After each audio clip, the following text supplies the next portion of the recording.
kaibigan, mga kapatid, mayroon tayong bisita galing sa Maynila. Galing na eh. Isang Tagalog course at siya ay galing sa EDD MCGI. Yan o siya. No? MCGI. Isang batanong pa. Sorry. Isang bata pa, pero magaling na sa debate. At dyan sa social media, no? Siya ang parang wildo na kayo dyan sa social media, mga kapatid. Kasi galing sa MCGI, tapos naging Katoliko, not only ordinary Catholic, naging defensor siya. Mga kapatid, nandito ngayon sa ating kasama natin ngayon, isang kapatid galing sa Manila, atong sigatong sa masibang pagpag, Brother Jaril Almapora.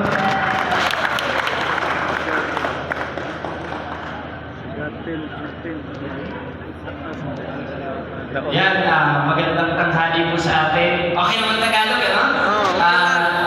Maligayang annual convention sa inyo, mga CFD Cebu. Malakpakan natin. At ako po si Jaril Almasora, dating kaanib sa Iglesia ni Soriano o sa mas kilalang tawag na ang dating daan. At hindi ko napansin noon na yung dating daan na nilakaran ko sa 22:15 na po, yung pala nilalakaran ko sa isang tao. Sukot mo akalain yung pinaparatan ko sa simbahan Katoliko. Ayan ay kang simbahan Katoliko, masasama yan! Mag-alasay ko yan! Lalabas pala, mas masama pa pala kami ito sapagkat yung ipinangalan ng puno namin, yung pala yung tinutuloy sa 22:15 na po na nilalakaran ng masasamang tao. At ang akot ng mga masasamang tao, yung pinapakal ni Santa Maria Virgen sa 3:15 ng Genesis, ladaan ng pinusi.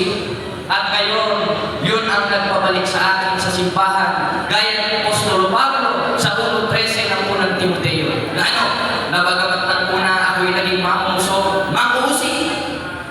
Sukat na nga lang, murahin ko yung mga CFD mo. Murahin ko yung mga santos noon. At sa awat tulong ng Diyos, nakapunta ako sa Tagbilaran, yung yabang ko nilabas ko doon, biglang parang naging bayot. Ano ba yung parang naduwa? Nakikulat ko, hindi ko pa kasi kilala ng si Propol Alima. Propol Alima, ang tawag ko Alima ko. Sila Propol. Sabi ko, sino itong Alima na ito? Tapos nung pagpunta ko, nakita ko pala. Sabi ko, patay tayo nito. Kaya agad-agad kong pinabili ng soft drinks yung kasama ko si Bro Eri na born again Christian. Mag-connect kami. Talaga may isa lang talaga ang ama ng mga protestante. Pagdating sa pag-atake sa Katoliko, nagsasama-sama kami. Kaya isa lang talaga ang ama namin. Ngayon kasinungalingan ng pinahayag namin. Ang sabi sa 8:44:1, ang kasinungalingan ay galing sa demonyo. Therefore, yung linikuran kong Diyos noon na ginagamit kong pang-atake sa simbahan Katoliko, yung demonyo. Ibig sabihin, naloko pala ng demonyo. Kaya nung nakita ko yung tunay na mga alagad ng Diyos, nandun pala sa Bohol, nandito rin pala sa Cebu, o pinapasok ko. Kaya napapili ko na natakot-takot ng Mountain Dew. Kaya makikita nyo, pag nireview ninyo, yung video sa debate namin ni Propol Alima, katakot-takot ng mga Mountain Dew, nakahalera. Grabe yung meron dito kasi una pala, nung nire-review namin yung 1:43 ng Lucas, wala na akong lulusutan. Kumbaga parang naglagay ka ng palos sa highway. Kasi ang palos may lulusutan lang pag nasa putik pag nilagay mo sa highway yung palos, gasaan yun doon. Yun ang nangyari sa akin, sa gasaan ako, wala kalusot. Bakit? Dahil nung nag-mock-debate pa lang kami, kung si Santa Maria hindi ina ng Diyos, ano si Cristo? Lalabas ko, lalabag na ako doon sa sinumpaan tungkulin ni Mr. Soriano na si Cristo Diyos. Alam mo naman si Soriano manalo! Lumabas ka na! Ganun nga, di ba? Patutunayan ko, si Cristo Diyos. Kaya manalo! Lumabas ka na sa yun naman ang naman ng Mr. Soriano.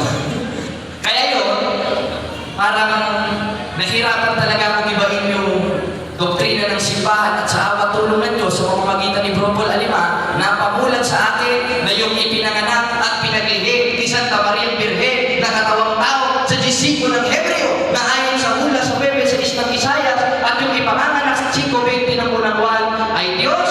At doon ako namulat sa awa tulong ng Diyos na wala ang pagkamulat sa aking mata. Na wala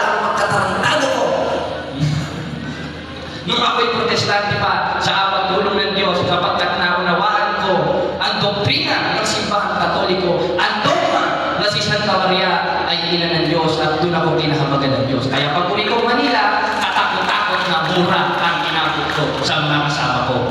At ngayon, sa aking pagpapatuloy sa paglilingkod sa tunay na simbahang nasa Biblia, sapagkat yun naman ang utos sa 2:12 ng Pilipos, na lulusin ninyo ang gawain ng inyong sariling pagkaligtas at isa sa manifestasyon nun, yung pakikipagpasa na hindi lamang sa laman sa ikalawang Korinto 14 hanggang 5, palakpakan natin yung kami. Kaya ayun, sa awat tulong ng Diyos, yung mga kasama ko na pinagmumura-mura ko, sila naman ang pinura ko. Kaya kasama na nila tayo. At sila converted. Tuhan, ayan, pati yung mic, ayaw na sa akin. Na-converte at na-bautismohan at nahugasan yung mga dati nilang kasalanan. Gaya ng pag-atake nila sa simbahan at pagtalikod na siyang mismo si Kristo ay lalaya sa atin sa 13:5 ng ikalawang Korinto at 10:38 ng Hebreo na ang kahulugan kay apostasiya. Kaya nahugasan din sila, nabautismohan na sila, kaya nandun sila sa seminar, di sila makalabas. Kaya yun, salamat po sa Diyos at tinanggap niyo po kami dito sa annual convention. At salamat rin po Bro Paul, Bro Amin, at yung mga pogi dyan, nakasalamin, Bro Rosby, Bro Stalwart, at kay Bro Sok Fernandez. At sa inyo po. Salamat po sa Diyos.